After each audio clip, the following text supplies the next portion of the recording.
What's going on, everybody? What's going on? How's everybody doing tonight? I'm blessed. You know they say, I'm blessed, too blessed to be stressed. Shout out Chad Burleson.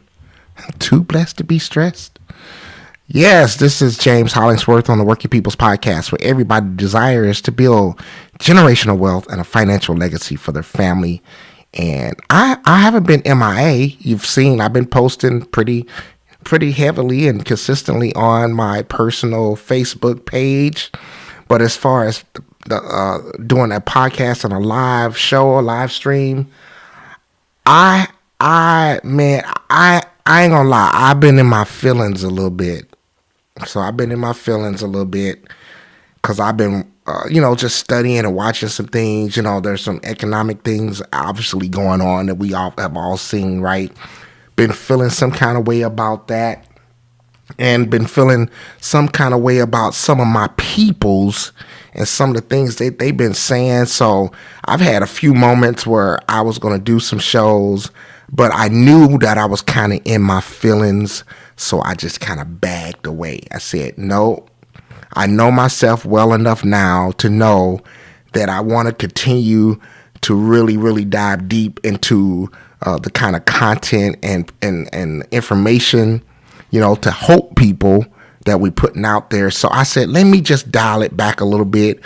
Okay, it may be, and it was, that I, didn't come live for 2-3 weeks, however long it's been, but I really needed to focus and maintain my focus to really be more, what's the word I'm looking for? To be more really targeted and pinpointed on whatever topics or topic to come and talk and just have a conversation about. So as you all know, and I'm sure have seen, that there was another 50 basis point interest rate hike from the Federal Reserve. However, there has been a tapering off of interest rates. They had peaked over 7%. Now they're back in the they fell back down into the mid sixes. But the Federal Reserve changed their target Fed rate from, what was it, 4.4 or 4 or 4.5 or something like that. Now I think they've changed it and raised it up to their target rate of like 5.1 for the Fed rate, or above 5%. So to make a long story short with that means that could potentially do, well, one or two things, or several things. One, it could push interest rates back up again, where as before we were starting to hit a sweet spot, especially as it pertains to 30-year mortgage loans, where the interest rates were tapering back off, right, to be able to create value. At the same time, housing prices were tapering and falling off. So kind of creating that happy, sweet medium where people could afford a house based on the price of the house, right? Plus, by this being like more of a buyer's market, a lot of sellers would offer some type of concessions, whether it be helping with closing costs or down payment assistance, whatever the case may be. Then they would also be able to have a better chance of getting into a personal home with the interest rates tapering off. So, yeah, that's kind of been happening. And also, let me see what we got here. Let me go back. Just looking at some stuff here. Trying to see. We are live on Facebook. Yes, we are. We are live. So with that going on, like I said, I kind of been in my feelings. I ain't gonna lie. Because I saw one of my peoples, he was out there on a very well-known talk show talking about he don't believe that poor people should be having children. And I get it. Some other folk may feel that same way as well. But then the host of the show asked the question, what constitutes, what income are we looking at in terms of determining what poverty is? And the guy couldn't answer that question, or he didn't want to answer it because he felt like the guy was trying to spin an okey doke on him, trying to hem him up with a bogus question. But I thought the question was absolutely very, very relevant to ask. What constitutes poverty? Considering that the IRS has recently changed the thresholds on what interest rates you fall in based on your income. So they've raised those thresholds. So now, whereas before, I'm just going to throw out a number. These are not the accurate numbers of what the IRS, I could pull it up, but these are not the accurate number. I'm just throwing it out as an example. Whereas before, just say the bottom line would have been like 40,000. That would have put you at, I don't know, just say 12% or whatever. I'm just throwing out numbers. Well, now, by them changing the tiering system and changing, raising up the thresholds, now that 40,000 might be 50 now, right? So what really constitutes being below the poverty level when the IRS has raised the threshold on what interest rate, what amount of percentage of taxes that you will pay on your personal income, earned income, if that makes sense to you. It makes sense to me. So I thought that was a relevant question, but I was feeling some kind of way about that because I know a lot of people have feelings about Bill Gates, and allegedly they think that there's a conspiracy where he's trying to cause sterilization in people through vaccinations and things like that. However you believe, whatever the case may be. But now we got one of our own people, well-known, YouTube podcast guy. He's going around, really, really saying, because he's financially well-to-do. He's telling you that if you poor, he didn't say he was talking about black people, but, it was kind of inferred in my, estimation of what he was saying. You shouldn't be having any children if you poor. So I don't even know what poor is anymore. I mean, can y'all help me out? Because, middle class, with the taxation, inflation, and all this other stuff that we're dealing with right now, you can consider middle class people as poor. Can I get somebody to say amen to that? So what constitutes poor? What income level constitutes you being poor? Especially when you can't even get. I went to the store, to the hood store in Flint, Michigan, where they have the water problem going on. And Eric Mays is down there yelling at folk and cussing folk out there at the meetings. Flint. I'm talking about Flint. You know the Flint I'm talking about? Avenue A, Flint, Dort Highway. I'm talking about Flint. I went to the grocery store in Flint because I had a craving for some oxtails. And the oxtails were $9.99. That's $9.99. That's a penny away from $10 a pound. And it was 2 pounds of oxtails in the package. So it cost me almost $19 or something change to get a pack of oxtails that had like 5 oxtails in it. 2 good sized ones, a couple medium sized ones, and 1 or 2 little bitty baby oxtails. Yeah. Is anybody else having that little struggle right now? So what constitutes poverty? When you paying doggone near $20 for oxtails. And then I got the beef short ribs because I was like, well, I can't get as many oxtails to satisfy my appetite as I want because of the price of them in the hood grocery store. They ain't even giving us a break, right? So I said, well, let me get some beef short ribs to go in there with the oxtails. And the ones that was on sale, the ones that they like, oh, we got to sell these by such and such a date. I was like, well, I'm going to get those since I'm going to cook them tonight, right? Yeah, it's a little brown on the edge, but it don't smell spoiled, so I'll get those. And those jokers were $5.99 a pound. The ones that was like supposed to have been fresh were like $7.99 a pound for some beef short ribs. So let me do the math. I think I spent $50. It was actually a little over $50. It was a little over $50. It wasn't 55, but it was between 50 and $55 for one package of oxtails and two packages of beef short ribs. $50. And then I still had to go home and put it in the slow cooker to cook it so I can take some lunch with me to work the next day. So, what constitutes poverty?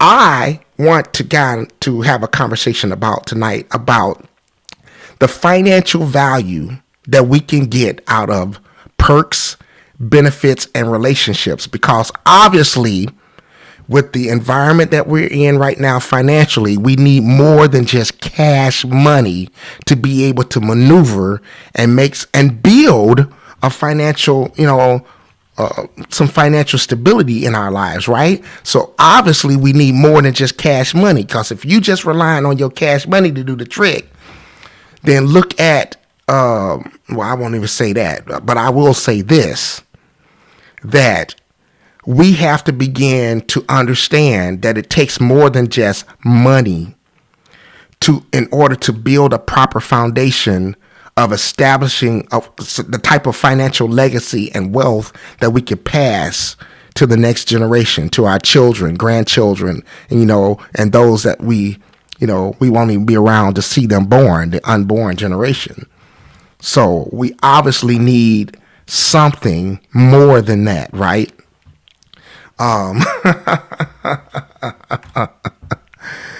But before I go down some more on that rabbit hole, thank you all for coming through. I really want to know what your thoughts are about some of these things that we're going to talk about, to get your thoughts on what else do you need, or what other benefits can you obtain, or what other things can you, relationships, perks, benefits, can you have that you could benefit from that will help you to reach your financial goals, right? Because I believe that there are many out there, but I believe we don't really know what many of them are because we're not really in that realm. I think first we need to get a real good solid handle on our day-to-day finances and how we're spending our money, and being very, very good managers, especially in times like we got to be able to maneuver through this recession that they keep trying to deliberate. Are we in it?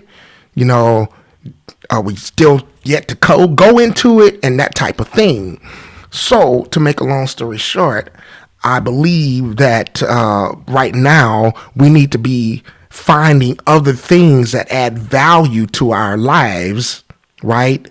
That can help us to be able to create the type of financial stability that we need in order to maneuver and be able to navigate through this tight time in this recession. You feel me? I know you feel me. But like I say, taking a step back, if you are watching on YouTube, why don't you do me a favor, man, and press that subscribe button if you're watching on YouTube. And if you want to be notified when we are uploading new content, go ahead and press that notification bell. I would appreciate it. Thank you so much.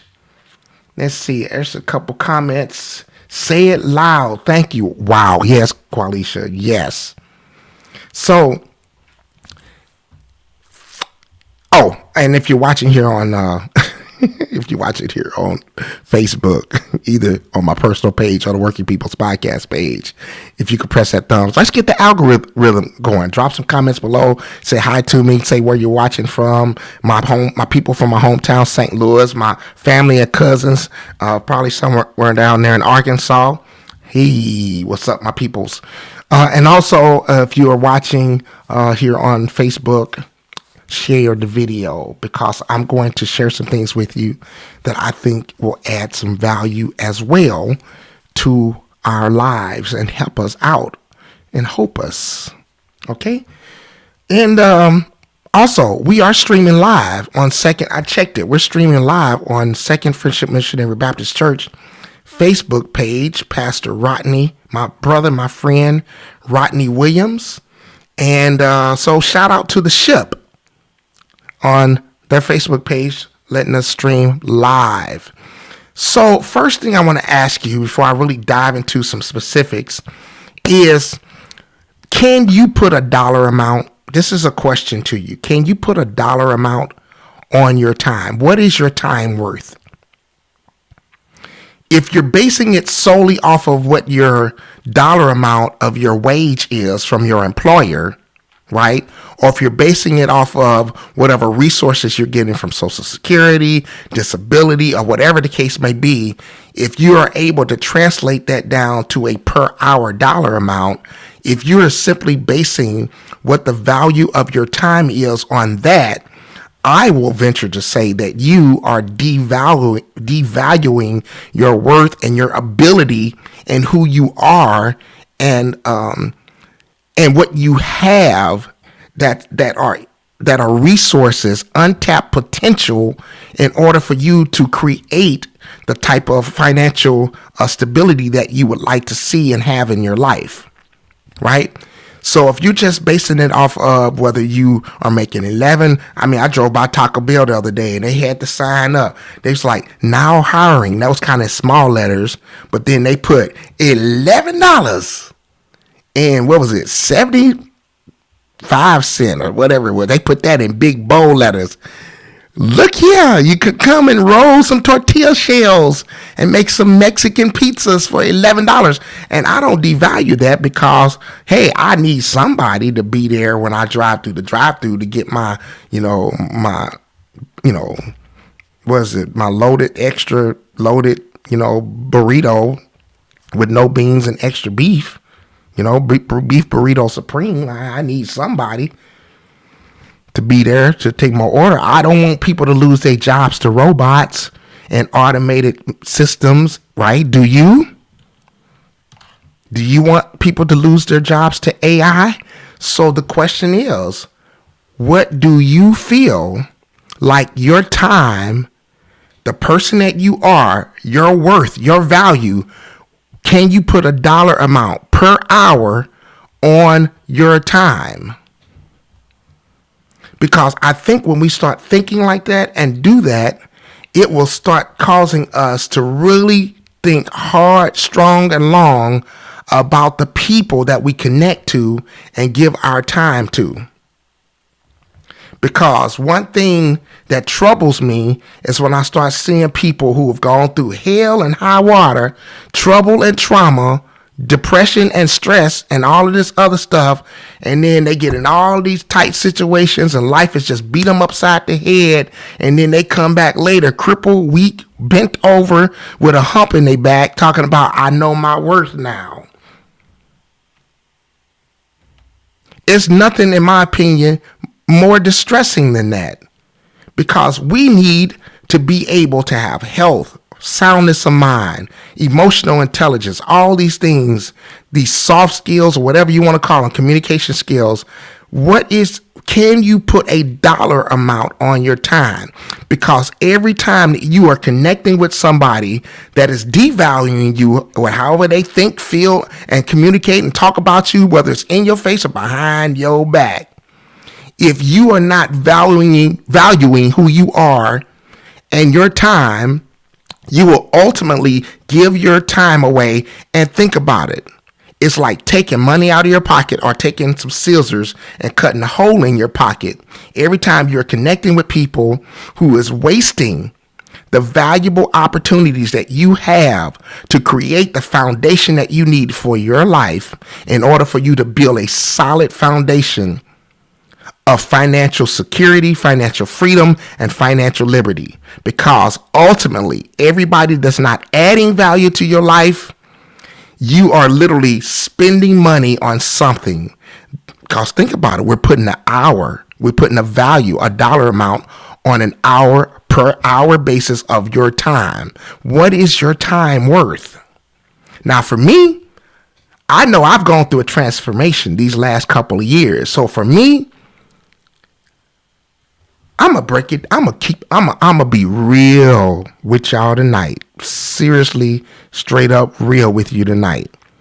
There is a reason why at this particular moment in my life, as like I say, I've gone through a transformation over the last 2 or 3 years, a real deep, strong awareness of knowing who I am and understanding who I am as a person and as a man.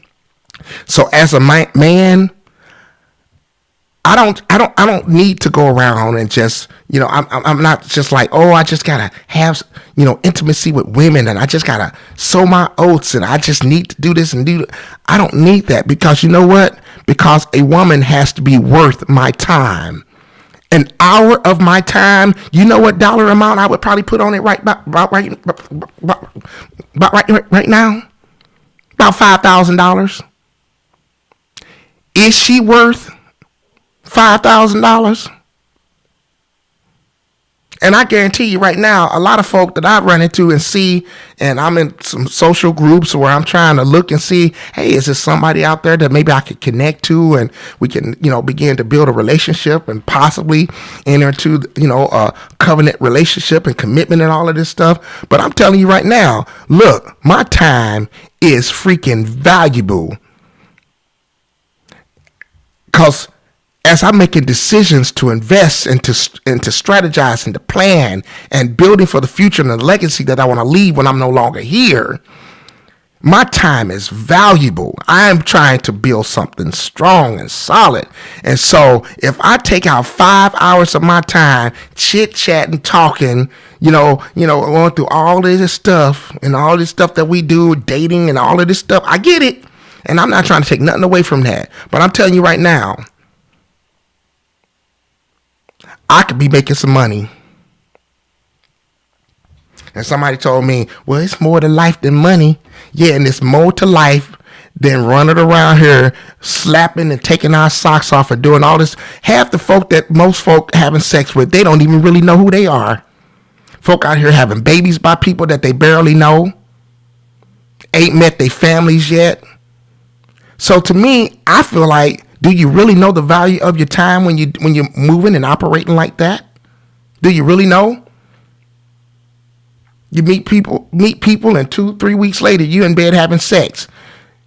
There's no level of commitment. There's no engagement. No ring on. There's nothing. We're getting to know each other as we have sex, and sex blinds people from the reality of who they really dealing with. Let's be honest and keep it real. So you basically just took your time and reduced it down to, I'm worth probably about a nickel. That's what a lot of people have reduced it. But you want people to see your value when you're making decisions and operating and doing things that really don't reflect the value that you say you have.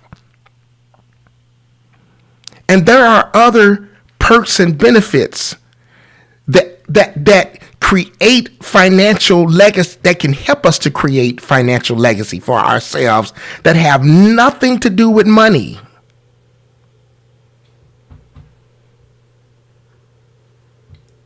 That have absolutely nothing to do with money. The people that we connect to, I've heard it said that our success or lack thereof can be directly tied to the top 5 people that we are spending most of our time with. And I believe that. I seriously believe that. I really do believe that. And I think it's time for us to really understand that the reason why many of us are struggling financially is because many of us are struggling with the intangible things that have nothing to do with the dollars, the money, 50s, 100s, or whatever. $2 bills have nothing to do with that. We're struggling with the intangible things that matter more. And I believe that is the reason why many of us are having financial hardships and difficulties, because we don't understand the value of relationships, who we connect to, and we don't understand that we have to build to a place where there's other perks and benefits that we're getting out of these things, these relationships, and relationships and partnerships and all of these things that we have that adds more value and will literally create a platform where our money and resources can really truly begin to work for us. I heard a shoe tuber, because you all know that I have been pretty heavy into the sneaker community. So a sneaker shoe tuber guy on his Instagram the other day asked a question. The question was, if someone would give you $10,000 and say, you don't have to work, but I'll give you $10,000 a month to do nothing, absolutely nothing, for a whole year, would you rather do that, or would you rather work 12 hours a day, 5 days a week, and you get paid $100,000 a month, but you got to work for a year, every year, 5 days a week, 12 hours a day, but you'll get paid $100,000 a month?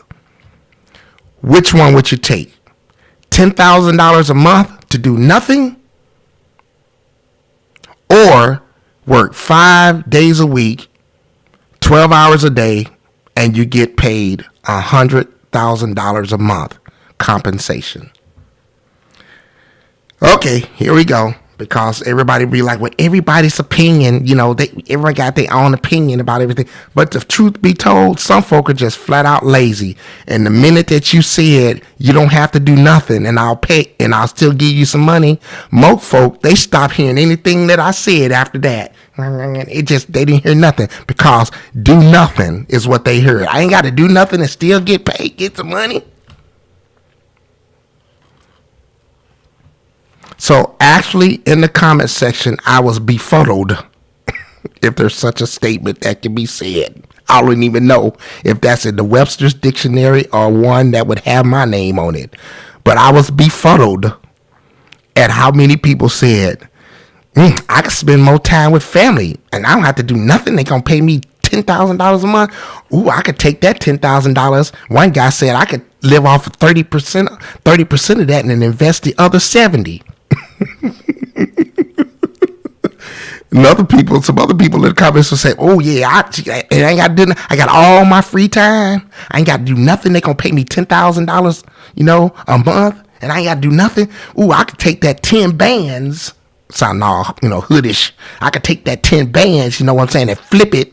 And then, I can go out and get me another gig, a hustle on the side. I could really turn that into, I could really create something, some wealth with that. Okay, fool. You say they have to do nothing. They're going to give you 10 grand, but then you're going to still go out and get a job to work. with what? Minimum skill set? Dude. $120,000 a year. Okay, yeah. $10,000 a month, 12 months in a year, $120,000. You didn't have to do nothing for it. But working 12 hours a day, 5 days a week, work that all year, $100,000 a month. If math serves me right, that's what, 1.2 freaking million. You are not going to be able to just say, oh, I got all this free time now. Guess what you're going to do? Like so many people do. You're going to spend it having fun. You're going to have fun. So you're going to use some of the 10,000. You're going to blow it, most of it. But you're not going to really go out and say, well, I got all my free time and they're giving me $10,000 free and I ain't got to do nothing for it. So I'm going to go out and really get me a hustle and earn me. So you're going to earn what? You're going to work to do the same thing you're doing now, saying that you don't want to do, right? To try to what? Make another 100,000? If you ain't making that now, what hustle you going to go get with your free time and go make it then? So now you're still $1 million short, and all you had to do was work 12 hours a day, 5 days a week. You got your weekends. But this is how many of our people think. And even though I'm saying this right now, some people will probably hear this later at some time and say they will still take the $10,000 a month as if they really have the skill set Because if it was that simple to do, they'd be doing it right now. As if they really got the skill set to go out and recreate $1 million and not have to work 40 hours a week to do it and still have all your free time. If you are not disciplined enough, committed enough, and you're complaining, dissatisfied, unhappy about working for somebody else, you can forget about being a freaking entrepreneur and working for yourself and becoming a millionaire to do it. Because if you can't be satisfied and happy, it ain't gonna happen. And most of the people saying this, if it was that simple to do, they'd be doing it right now. The truth is, and I know it's gonna sting, most people are just lazy. And they think dollars and money is more important than the intangible things and the mindset and working on yourself and recreating the way you think, becoming a better manager of your resources. It's all of those things. They don't value the things that's not, I don't have my wallet in here. They don't value the things that really, really matter, that makes the difference. There is a financial value and benefit that has nothing to do with money. That is the foundation of building the type of financial stability and security that you want, that we want for our lives. I'm going to give you an example of it. There are a lot of people that have really good credit scores, but do they know how? Here's perks for you, right? Do they know how to take that credit score and leverage it to their advantage to help to be able to build a financial, finances and resources for themselves? Do they know how to do that? So therefore, having a great credit score is not even a perk or a benefit if you don't know how to leverage that credit score and use your credit in order to help you to build wealth. And I get it. This is where it's going to go left again, because you've never heard me say, in fact, I have stamped it with the firm James Hollingsworth believes that the Dave Ramsey approach to long-term investing works. And I say you should invest, especially if you are getting free money and a match from your employer. You should be investing in your 401k. Don't throw the baby out with the bathwater. It doesn't have to be this way or this way and nothing in between, right? But at the same time, I will say this, that many people that follow that mindset, sorry, Dave, right? Many people that follow that mindset about never using credit, you don't need a credit score, this, that, and the third. Most of us are just ordinary, working, regular people, right? Most people will never have the kind of cash where they could just go out and just pay for a car cash or pay for a house cash. Most people are not going to have that kind of money. And every time you spend your money, that is one less dollar that you're able to invest in order to build a financial legacy where you can enjoy yourself later. So therefore, you don't have to throw the baby out with the bathwater and say it's one way or the other. You can be able to be familiar, knowledgeable, and understand all of these different concepts and resources that you have and tools to help you to build this financial security. And being able to leverage your credit and debt is one of those tools.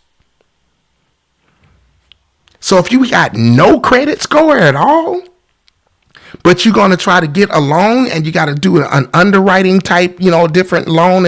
And I get it. You can get a house that way, right? But now you're not going to get preferential interest rates on it. They're going to rate you as if you're a person that has bad credit, even though you got none.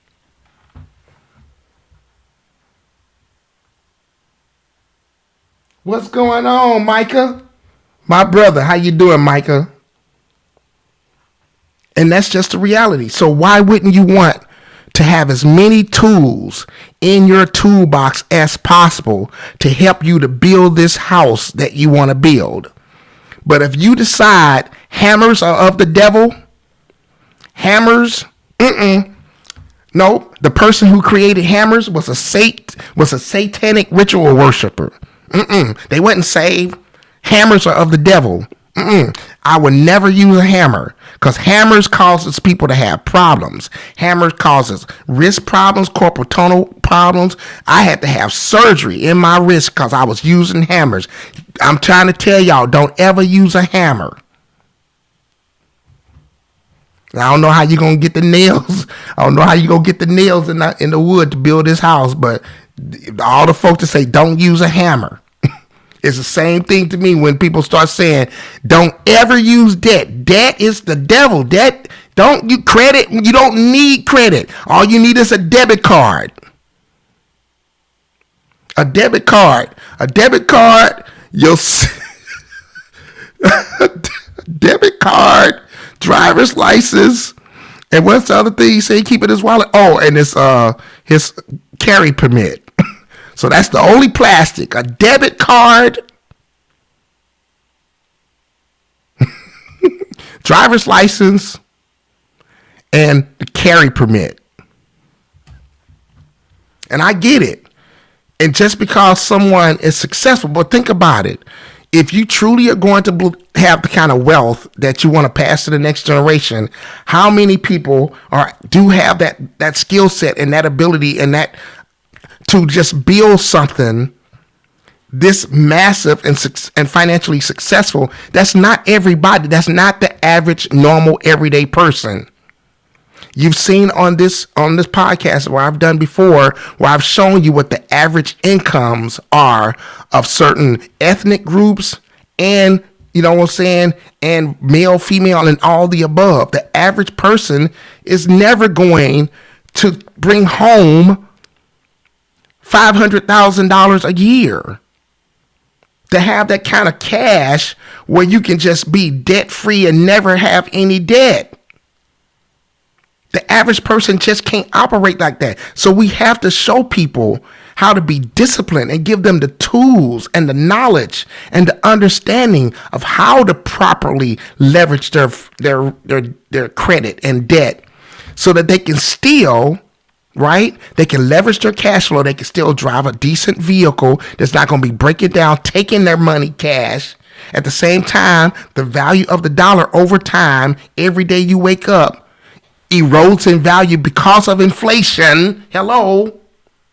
Right? So therefore, if you're able to buy a vehicle on credit and keep your cash flow, especially if you are living a disciplined lifestyle, living beneath your means, now you're able to pay for all of your resources, living, everything, and still have discretionary income that you can invest it, where your investments and the interest that you're earning on your investments will outpace the interest that you're paying on the liability. So therefore, you need to have a good credit score in order to reduce the interest rate that you're paying on a liability and have the resources, living beneath your means, to pay that liability off as quick as possible. At the same time, have discretionary income left over where you can invest and have your investments and the interest rates on your investments out earn the interest rate that you have on the liability. And when you are investing, you can also have cash reserves as an emergency fund. You're doing all of this simultaneously. But the hope is that at some point you will buy appreciable assets. Are you following me? Assets that appreciate in value over time so that you can use the cash flow and the residual income from those investments that you have built up over time. I don't care if it's real estate. I don't care if it's stocks, bonds, mutual funds, ETFs. I don't care what it is, but whatever those assets are, they will appreciate in value enough where you can get cash flow and income from them. So now that can pay for your liabilities and you can continue to take your earned income from your job, your business, your Social Security, or whatever it is.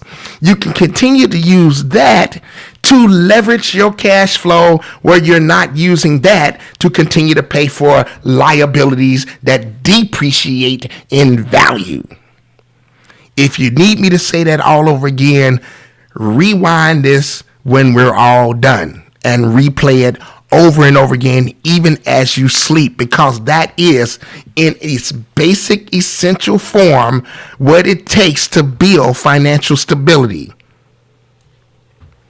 Hey, 2 thumbs up. 2 thumbs freaking up. So what are these perks? If you believe that you only need a debit card, you're not going to see the benefits and the perks that come with credit cards, especially if you're not disciplined enough to manage them well.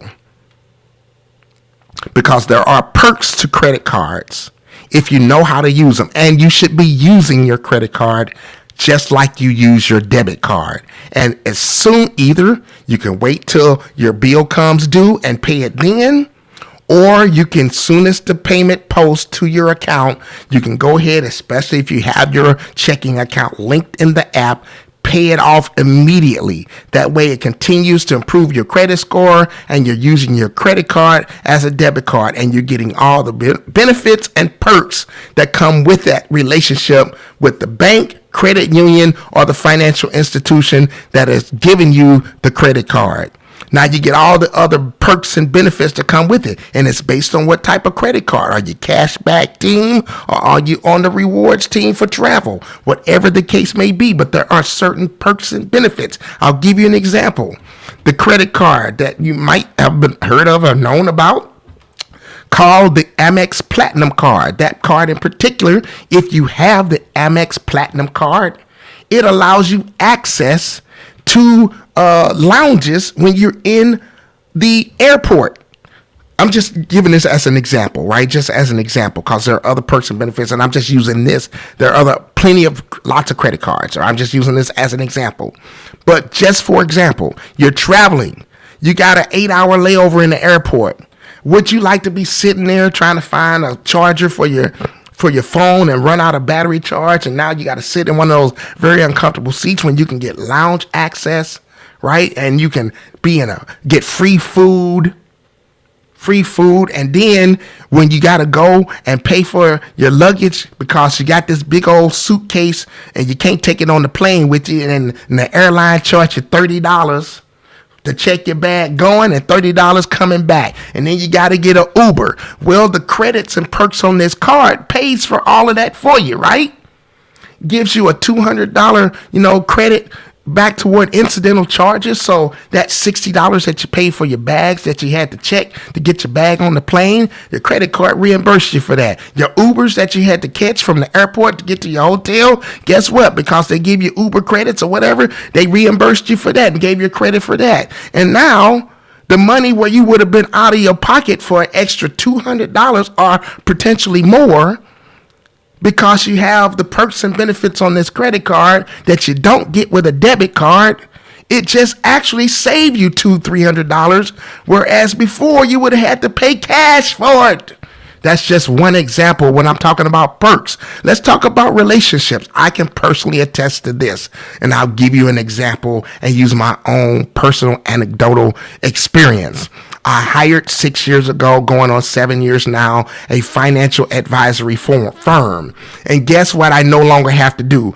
Sorry, H&R Block and Jackson Hewitt. I ain't got nothing against y'all, but I no longer have to go to H&R Block and pay those exorbitant amount of fees, or Jackson Hewitt and pay those exorbitant amount of fees to somebody to do my taxes. Because when I hired the advisory firm, my financial advisory firm, and I pay them my monthly retainer to do all of my financial planning and everything, it also comes on staff with an accountant, a financial accountant, and they also do my taxes for me.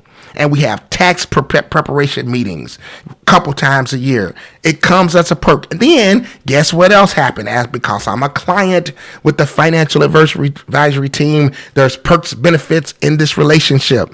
They said, hey, who do you have your car? home insurance and all of that with? Well, I got it with Citizens. Really? Well, we have an affinity relationship with Citizens. Would you be interested in us giving you a quote or having an agent call you from Citizens, from the special department that works with our financial advisory clients, to talk with you to see what type of insurance they can quote you on? Sure, why not? So with the same company that I'm currently with, paying this amount, because I'm a client with the financial advisory firm, they talked to me, assessed my needs, went through my homeowners and my auto insurance and all the other needs that I would have for insurance, and they saved me $800 a year. The same company, not because I bought a different house, because I had the same house, not because I bought a different car, because I got the same car.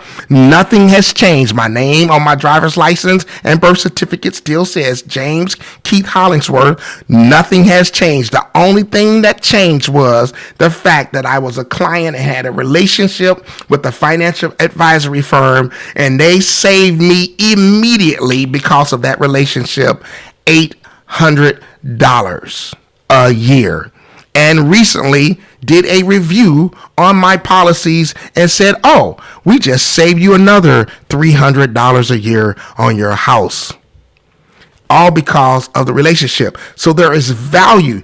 I know that a lot of people will say, H&R Block can get me my tax refund in December because they can anticipate and project and diatigulate what my tax return is going to be. But then if they make a mistake and your tax return ain't that come February, March, April, or whatever, right? Whatever the case may be, they get the refund and they charge you this incredible amount of fee to tell, oh, we'll get you your tax return in December before you even file it. We can just anticipate what it's probably going to be. Just give us a couple pay stubs and we can figure it out. And we'll give you the money. We'll advance you the money.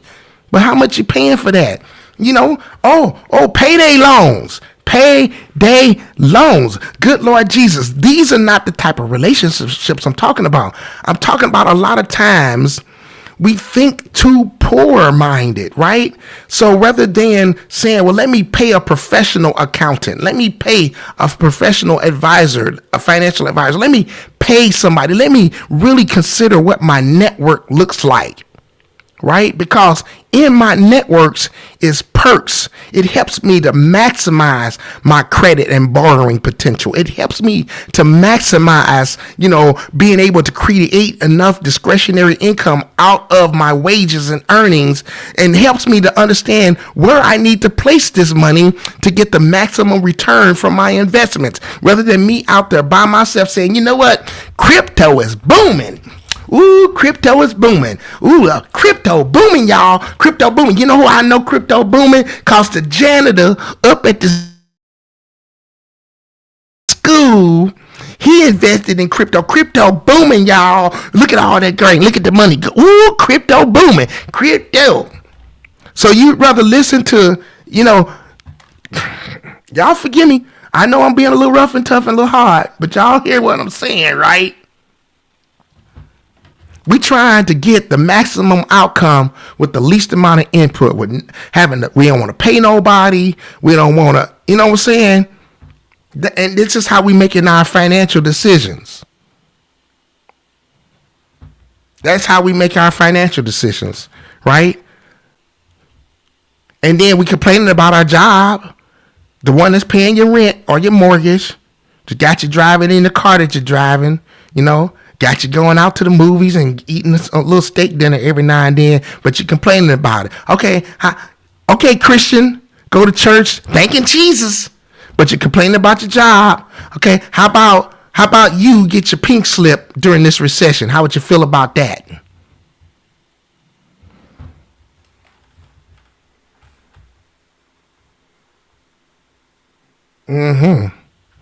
It's shameful. It's shameful. We don't understand the value of connecting with people that have the skill set and the training and the credentials that can help us to get to where we need to be. We would rather Google strange, weird sounding conspiracy theory garbage and believe that rather than hire a professional that can advise us, teach us, and be an asset on our team to help us to get perks, benefits out of this relationship, that money that is more valuable than the money that you would ever pay. Can you put a dollar for dollar amount on it, just like can you put a dollar for dollar amount on your time? And I seriously believe that's why many of us are broke, because we hold on to a dollar rather than say, how can I make this dollar do something that I can invest in myself through building relationships, through leveraging my credit, because it really does no good to have a 750, 800 credit score if you're doing nothing with it, but just keep buying freaking liabilities. Somebody make this make sense to me. What good is it to have a high credit score that you can brag about? 750, 770, 780, 800, 820, 830, 850, if you are just only using it to continue to buy things that's going to keep you in debt and be a depreciable liability to your bottom line financially. What good is it if you don't have the knowledge in how to leverage properly your credit score to create more cash flow and to buy more appreciable assets? What good is it to have it if you don't know how to use it and leverage it? And that's where the professionals and these other benefits and perks and things come along that have nothing to do with money. It's being able to trust other people when they tell you that's not a good purchase to keep buying that and doing that, and trusting people to give them a peek into your finances and resources. But you know what many of us will do? We'll just say, he's just throwing money, spending, throwing money, just living however we live, right? And what's an easy out for many of us? Well, I'll just file bankruptcy and start all over again. So you never learn. You never break bad habits. You never get out of the whole freaking generational curse that's got us living poor, broken, destitute, and financially crippled. You never get out of it. Because if you keep taking the easy road out and the easy way out, you will never ever break the habits that keep getting you in the same situations financially. I hope somebody can hear my heart and what I'm trying to say. There are things that are more intangibly important than the money. And if you don't get those things right, guess what you'll never get right? You'll never get the money part right. You'll never get the money part right. I'm trying to help us tonight. And I've given some examples. They're just examples. They're not in stone. They're not like, this is how it is. This is the way to do it. None of that crazy stuff. I ain't saying all that. I'm just giving examples to give you an ideal of what I mean by certain things that I'm trying to share and communicate, right? But what good is it, right, to have a high income if you're a horrible manager of your money and you're just buying toys and you're spending everything that you have and you're not using any of it to try to make your money to be pregnant? Look here, y'all act like y'all don't know about being pregnant. We got a whole bunch of folk out here pregnant. And guess what our money's like? Our money is just like a lot of situations that we see now. A broken family and a broken home. We get our money pregnant with debt and liabilities, but we don't get our money pregnant to create assets.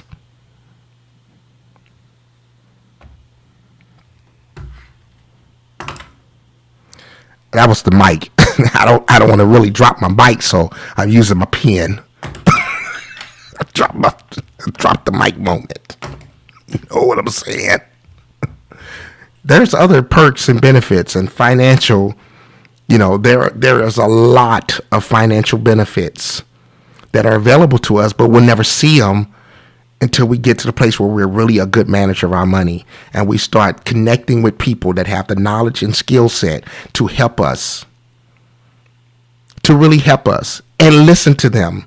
And when you listen to them, take heed and follow their suggestions and follow the things that they're telling us to do, because it makes no sense to have access to these resources that can help us, these intangible resources, these perks, these benefits, and through these relationships, if you don't use them, if you just if you still continue to what's the thing? Insanity is what? Doing the same thing over and over again and expecting a different result. And look here. If you're struggling financially and been struggling for the last 5, 10, 15, 20, 25, 35, 35, 40, 45, however many years, doing it your way, you ought to know by now that ain't working, right? So why wouldn't you want to listen to somebody else that can tell, like for example, over the years, I've talked to so many people, whatever the case. Okay, do you? Your way ain't working, right? Is it working? No, it ain't working. But then, as if I really got any type of dog in the fight, so if I'm telling you, hey, what about this? Maybe you consider it. And I'm not asking you to pay me for the advice and telling you about, hey, open this account, invest in this, do this, blah, blah, blah. And you see your way ain't working, but you don't listen to me, right? As if I got some vested interest in trying to trip you up and make you, and really mess your money up. No, I got no vested interest, right? No vested in it. Ain't like you paying me. I got no vested interest in it. So that right there should make you think man, this dude dropping all this knowledge on me. I ain't paying him for it, and he dropping all this knowledge on me. Man, I should try that, because there's some folk that have tried it and it's working for them. Some other folk, they still doing it their way, and it's getting worse. As the little kid said, it's getting worster. And it's getting worster. It's not about how much money you make, folks. It's how much money you keep, and it's being able to leverage your credit, especially whether you make $20,000 a year, 40. I'm telling you, it don't matter. And some folk, the reason why you're not making more money, especially if you are a believer, a Christian and a believer, you can say, "Ooh, God doing this because I'm tithing, and He rebuked the devourer for my sake." This, that, and the third. You can say that, but if you are truly a believer, right? It is truly about how well you are managing what God has given you. It truly becomes about that more. Yep. You're going to say that's blasphemy, James. It's more about that than it is tithing. Yep, I said it. And you would probably say, show me that in the Bible. Show me that in the scriptures. See? I thought you was a Christian man. I thought you was a man of God. And look at you talking heresy. Talking about tithing. I didn't say you shouldn't tithe. I said that tithing becomes null, void, and you can put all kind of slap, grease, anointing oil, and blessings on it if you want to. But it really is not going to benefit you if you're still being irresponsible and you're not managing, because all of it belongs to God. Not just the 10% that you return to him, the little tip you gave, because some of y'all would tip a waitress over a meal more than you. I'm just saying 10%, but you'll leave 15 and 20 trying to impress folk at a restaurant.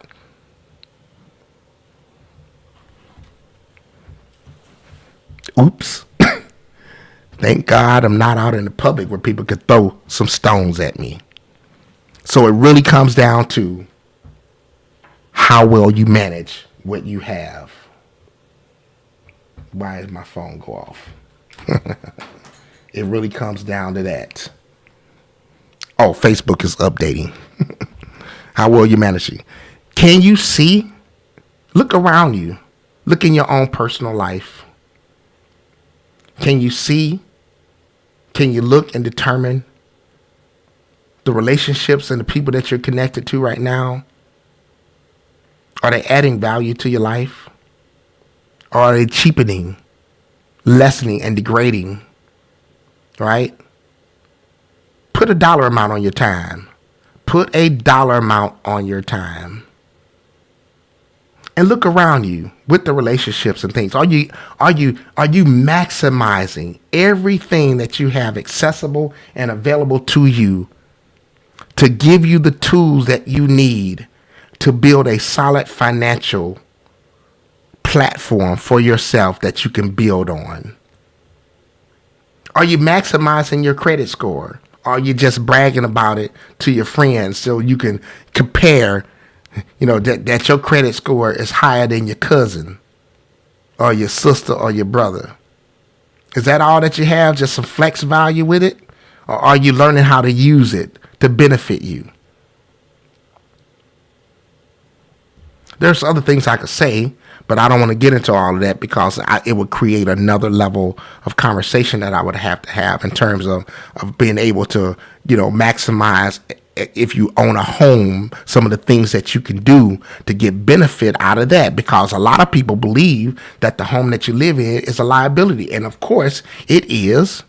And it will be, shall be, and can be if you don't know how to begin to leverage it and look at the things that you could potentially do if you have equity in it that are reasonable and reliable, not reliable, but reasonable things that you've studied and done your homework. And there are people that put more, I'm going to say it, there's people that put more effort into finding some body parts of the opposite sex because they're lonely, destitute, afraid that they're going to die with some cats in the house or whatever the case may be. It's more people that put, brothers, y'all do it, especially men, put more time, attention, talk about it more, to go get your socks off someone just so you can get you some. It's more people put more effort into that than they do working and investing and learning and developing the skills that they need and the mindset and reading books and really diving into understanding about the stock market. There's people that invested in crypto without even really doing any really real research. And I'm not talking about about the cold wallets, hot wallets, and the exchange. I ain't talking about that stuff. I'm talking about really doing your due diligence, really diving deep, understanding certain components and elements and things about diversification and loss prevention, risk mitigation and the stuff like that. Just right. Are you spending more time chasing some tail than you are developing the knowledge that you need to really build something, to do something financially? Are you chasing some tail more than you're chasing your purpose, young men?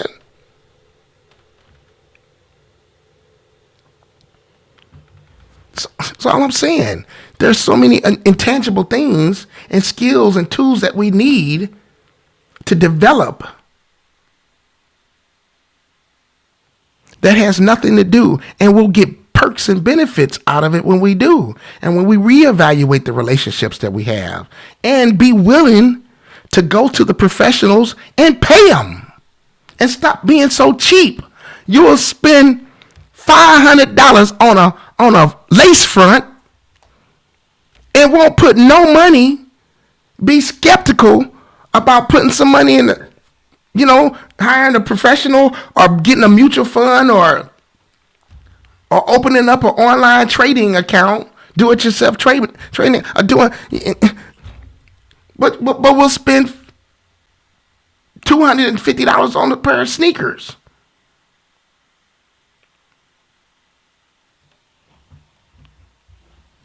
Sit in front of a TV watching the football games for hours all freaking day. But then if you ask somebody to read a book, I don't like to read.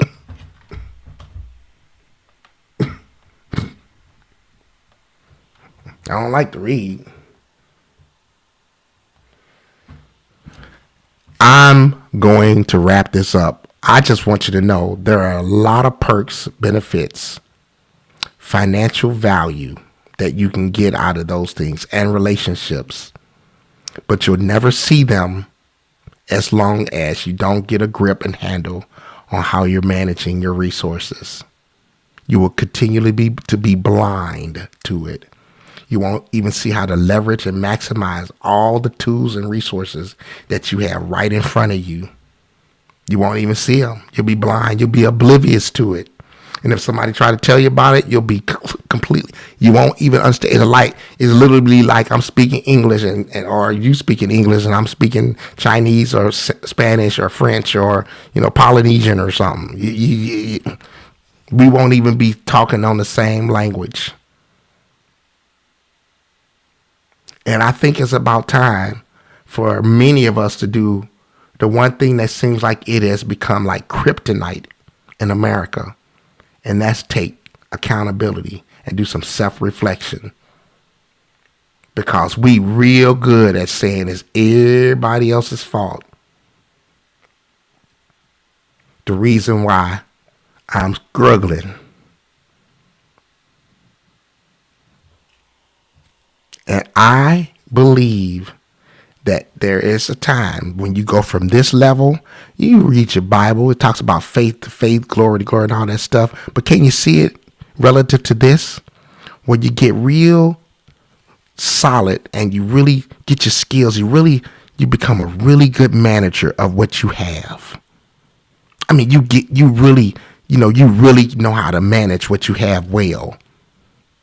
Right? And it may not be a whole, what we consider a lot, right? But you managing it well. When you move from that level to the next level of having access to more credit, and then you get raises and bonuses, and now you get a job that's paying you 20, 30, 40, 50, 60% more than you ever made before.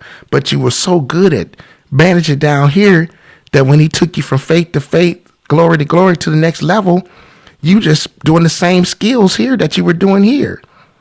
Now, the next thing you know, all of a sudden now you're connecting with people that have, tools and connections with things that can get you over into some other types of deals and broaden your mindset about how to work some of these tools and some of these, skills and learn a little bit more about some other aspects of finances. And, you start learning some more advanced, things, in terms of, how to do certain things, right? Oh man, this is really cool. You start practicing that and you start getting good at it. But now all of a sudden, God can take you up to another level, right? And now you're up, okay, yeah, but you're doing all the same skills that you did down here, right? And here. Now you get to the level, oh, I'm ready. I can open a business. I really, truly can run a business. Because some folk want to get out here and run a business, and they don't even have a solid foundation on their own personal finances. You can't even get your own credit. And I can't stand seeing them videos on YouTube and wherever, Google or wherever, talking about how to get $100,000 in business credit when you got poor personal credit. That is absolutely insane. But now you can get to that level where you can start accessing business credit and run a business successfully and be able to do the accounting properly and keep your hands clean and not be commingling funds and be able to operate with integrity and stuff like that because you've been doing it here and doing it there, right? Now you can start truly creating some wealth because now appears another level of skill set and connections and benefits and perks and things that you start, another world that you get open up to, but you'll never see it if you can't master these levels. You'll never get there if you can't master these levels. And then you can keep moving up as you perfect each level and get good at that level. So stop talking about, yeah. If you can't be faithful over little, somebody will be crazy if they put you as a ruler and have authority over a lot. And if you're stressed out right now about the little 200, and the 2,000 that you're making right now, if you're stressed out about that, you're showing the world going, show gonna be stressed out if you get that 150, 200,000 coming in. If you stressed out and pulling your weave and your wig and cutting holes in your socks over the 2,000 and you can't manage it well and it's getting on your nerves and you're stressed out, can't sleep, gotta go see your therapist and all of that stuff. If you can't handle that, you're showing the world gonna be stressed out. You know, if you get your hands on 200 or 500,000, you'll be broke in 7 months. If you're watching on YouTube, do I have to keep making this face? If you're watching on YouTube, press that subscribe button, will you? Ring the notification bell. I know things are still moving pretty slow over there because most of the attention and focus I put on the Facebook page here. So drop a heart for me, some comments. Thank you all for the comments I've been seeing coming through in the comment section. And if you're watching over here on Facebook, appreciate you. Press that thumbs up like button. Press the heart. Share this video with some of the folk that you know. They terrible with money. They're absolutely freaking terrible managing their money. And they think that if they made more money, it would solve their problem. Most people, like I told a friend of mine, I say when they coming to you to borrow money, they don't have a money problem. Because if money was the problem, when you gave them a loan, they should never have to come back again and borrow more money. But money is not their problem. Press the heart button. Share this video with your cousin and your auntie and them. You know they need to hear this conversation. And you need to be looking at them like this when they listening to it. You need to sit right there on the couch next to them on the sofa with their snuff can. And you need to be looking at them like this. He's saying the same thing I've been telling you for 6 months. You need to look at him like that with the stanky face. I've been telling you that. Share it with him. Share it with him, y'all. And also, thanks once again to Second Friendship Missionary Baptist Church for allowing us to stream live to their Facebook page. And shout out to Rodney Williams, my brother, my friend, and the ship. Oh, one more shout out. A lot of this idea about talking about these things came from an amazing post from a young man that I'm connected to through one of my sons. Shout out to Ben Peters and Mission Realty Group. Standing ovation, Hercules, because he shared an amazing post the other day for his birthday. Rather than come on and sharing his what do you call it, Cash App and asking people to donate to his month-long birthday celebration, he said he wanted to give and share something. So he shared 10 things, for his birthday. He shared 10 things that he had learned and gathered. And a couple of these things that he talked about, I kind of had in the conversation tonight. So shout out to Ben Peters. Once again, brother, happy belated birthday. I know it's come and gone, but happy birthday to you. And we are, I gotta go. But I am truly indeed out.